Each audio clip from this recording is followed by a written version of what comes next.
To the tributes to actor Chuck Norris, known for his action movies and the TV show Walker, Texas Ranger. News of his death tonight coming one day after we learned of a medical emergency that sent him to the hospital. For decades, the world told a story about Chuck Norris. It was a story of impossible strength, a story of roundhouse kicks that could alter the fabric of reality, a story where fear itself was afraid of him. It was a joke, a meme, a cultural punchline, so massive it became a kind of truth. The internet built a myth around him, a modern-day tall tale, but all of it, every last joke and every exaggerated claim, served a single, unintentional purpose. It created the perfect cover, a shadow so large that it hid the real man and the real story from almost everyone. Because while the world was laughing at a legend it had created, the real Chuck Norris was living a life far more dramatic, far more challenging, and far more meaningful than any meme could ever capture. And the most shocking part of his story isn't about his strength. It's about the one thing he was forced to sacrifice. The moment the myth of the invincible man collided with a devastating reality, revealing a truth he had kept guarded for his entire life. This is the story of what was happening when nobody was looking. The story begins not in a Hollywood studio, but in the dust and poverty of rural Oklahoma. His name wasn't Chuck. It was Carlos Ray Norris. And he was not a tough kid, he was the opposite. Born to a mother of Irish and Cherokee descent and a father whose struggles cast a long shadow over the family, Carlos was quiet, shy, and non-athletic. He described himself as the kid who was always getting picked on. The world did not see a future legend. It barely saw him at all. His childhood was defined by movement, not for adventure, but for survival. His family was poor, constantly shifting towns, looking for work that was seldom there. The instability was a constant weight. The one constant was a sense of not belonging, of being an outsider. This is the first piece of the puzzle, the foundation that everything else was built upon. The future icon of masculinity and strength began his life feeling powerless. He wasn't born with the confidence he would later project on screen. He would have to build it, piece by painful piece. The first step in that construction came from a decision that millions of young men make. He joined the military, the United States Air Force. But for Carlos Norris, this wasn't just a job or a patriotic duty. It was an escape. An escape from poverty, from a future that looked bleak, and from the quiet insecurity that had followed him his entire life. He was sent to Osan Air Base in South Korea. And it was there, thousands of miles from home, in a land completely foreign to him, that he stumbled upon the single most important discovery of his life. He saw local villagers practicing a martial art called Tang Soo Do. He was mesmerized. He saw the focus, the discipline, the controlled power. It was everything he felt he lacked. So he signed up. And for the first time, Carlos Ray Norris found a language his body could speak. The training was brutal. It was a world of pain, repetition, and unwavering discipline. But in that rigor, he found a strange sense of peace. The physical demands quieted the noise in his head. Every kick, every punch, every stance was a way of imposing order on a life that had been chaotic. He poured himself into it. He earned his black belt. And in the process, the shy kid from Oklahoma began to vanish. In his place, someone else started to emerge. His fellow servicemen, struggling to pronounce Carlos, started calling him Chuck. The name stuck. When Chuck Norris returned to the United States, he was a different man.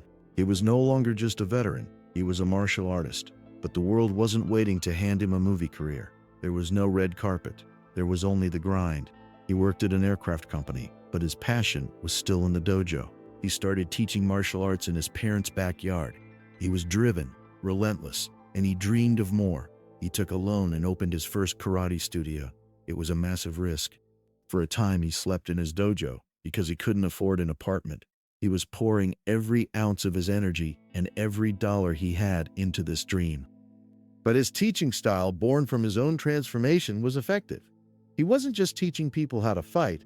He was teaching them the discipline and confidence that had saved him. His reputation began to grow. And then he started to attract attention from a world he had never considered, Hollywood. His first clients weren't casting directors, they were celebrities. Steve McQueen, the king of cool, became one of his most famous students. The two became close friends. Through McQueen, Norris began to understand the world of fame, a world he was still on the outside of. But teaching wasn't enough. He needed to prove himself. So he entered the world of competitive karate. This is the chapter most people skip. Before the movies, before the fame, Chuck Norris became a legitimate, dominant force in the martial arts world. He wasn't playing a champion. He was one. He fought in tournaments across the country, building his name one victory at a time. The losses were painful, but they only fueled his resolve. In 1968, he achieved his goal. He became the world professional middleweight karate champion. He would hold that title for 6 consecutive years. By the time he retired from competition, he had an undefeated record and was a legend within the martial arts community. He had built his own kingdom, not with scripts and stuntmen, but with his own 2 hands. And it was this reputation, the one earned in sweat and blood, that led to the phone call that would change his life forever. The call was from Bruce Lee. Lee, already a global phenomenon, was filming a movie in Rome. He wanted Norris for the climactic fight scene.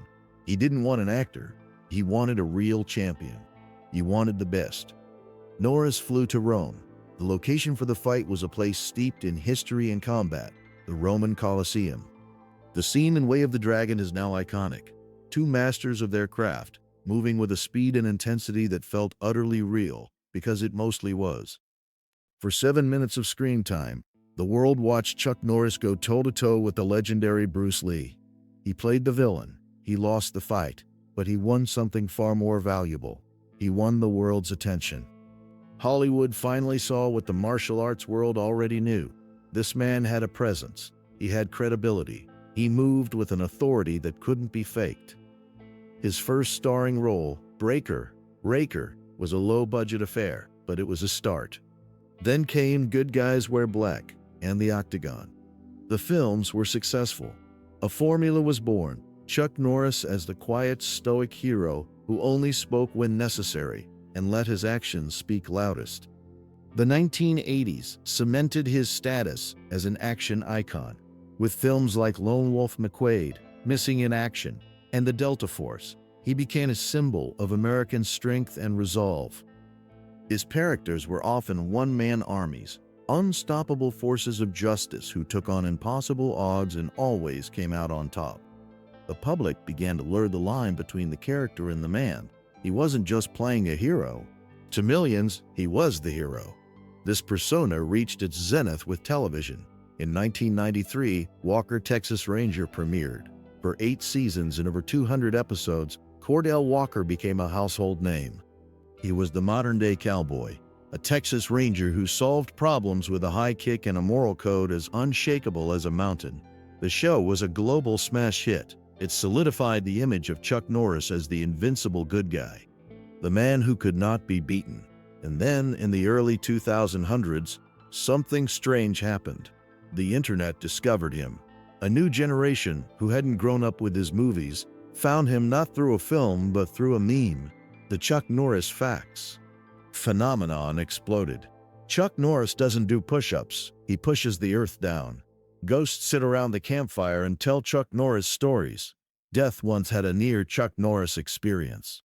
The jokes turned him from an action star into a mythical deity, a figure of such absurd power that he transcended reality itself. Norris, with a characteristic sense of humor, embraced it. He saw the jokes not as an insult, but as a strange form of flattery. The world was laughing. The legend was bigger than ever. And this is where the story pivots. Because while the entire world was focused on the joke, on the myth of the man who could do anything, the real Chuck Norris was quietly engaged in a fight that had nothing to do with villains or special effects. He was using his platform for a mission that went straight back to his own childhood. He remembered being that shy, aimless kid. He remembered what the discipline of martial arts had given him. He wanted to give that same gift to others. So in 1990, he and President George H.W. Bush launched a program. They called it Kickstart Kids. The mission was simple but profound: to teach character through karate to at-risk middle schoolers. The program wasn't about creating fighters. It was about forging character.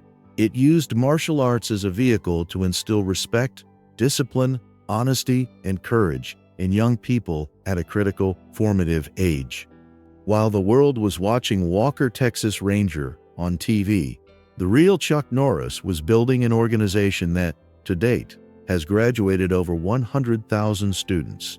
Think about that. The mean jokes about him creating the universe. The man was quietly helping to shape the future for thousands of kids who, like him, started out feeling lost. This wasn't a one-off charity appearance. This was his life's work, happening in the background, far from the cameras and the headlines. This was the first layer of the hidden truth. The strength he projected on screen was being used to build real strength in communities. But the deepest, most personal layer of his story was yet to be revealed. And it would come at a devastating cost. In 2013, his wife Gina O'Kelly went for a routine MRI scan. For these scans, a contrast agent is sometimes used to make the images clearer. The agent used contained a heavy metal called gadolinium. Shortly after the procedure, Gina's health began to rapidly decline. She experienced waves of burning pain throughout her body. Her muscles weakened. She had trouble breathing. Doctors were baffled. For months, they ran tests, unable to diagnose the source of her agony. She felt, in her own words, as if her body was on fire. Chuck Norris, the man the world saw as invincible, was watching the love of his life wither away before his eyes, and he felt utterly helpless. He took her from specialist to specialist, desperately searching for an answer. Finally, one doctor suggested the unthinkable: gadolinium poisoning. The heavy metal from the MRI contrast agent, which was supposed to be expelled from the body, had remained and was slowly poisoning her from the inside. This was the moment the myth of Chuck Norris shattered. There was no villain to punch. There was no enemy to roundhouse kick. This was a silent, invisible battle being waged within his wife's own body. All the strength, all the fame, all the money he had earned meant nothing in the face of this. And so he made a decision that, for any other Hollywood star of his stature, would be unthinkable. He quit. He walked away from his acting career. He put everything on hold. He told his managers he would not be accepting any new roles. His full-time job, from that moment on, was to care for his wife and to find a way to save her life. He slept on a couch in the hospital for months, never leaving her side. He dedicated his entire fortune to finding treatments, flying in specialists, and trying experimental therapies. He said in an interview, "I've given up my film career to concentrate on Gina. My whole life right now is about keeping her alive. This is the hidden truth." This is the secret that the memes and the jokes could never tell you. The ultimate test of Chuck Norris's strength had nothing to do with fighting. It was a test of loyalty, of sacrifice, of love. The man who built a career on the image of an unstoppable force willingly made himself vulnerable. He laid down his armor, his career, his public life, all for one person. The world had a story about Chuck Norris, but the real story was of a man who, when faced with the most important fight of his life, understood that true strength isn't about how much you can fight. It's about what you're willing to fight for. The boy from Oklahoma who felt powerless found power in discipline. The champion found a platform in Hollywood. The star became a myth on the internet. But the man, Carlos Chuck Norris, found his true purpose, not in front of a camera, but at the bedside of the woman he loved. He used his discipline not to win titles, but to fight a silent war. He used his resources not to fund blockbusters, but to fund a search for a cure. The story the world told was about a man who could do anything. The real story is about a man who, when it mattered most, was willing to give up everything. The jokes were never about him. They were just a shadow. And in that shadow, a real man was quietly building a real legacy. One built not on fiction, but on a foundation of character so strong, no meme could ever truly capture it.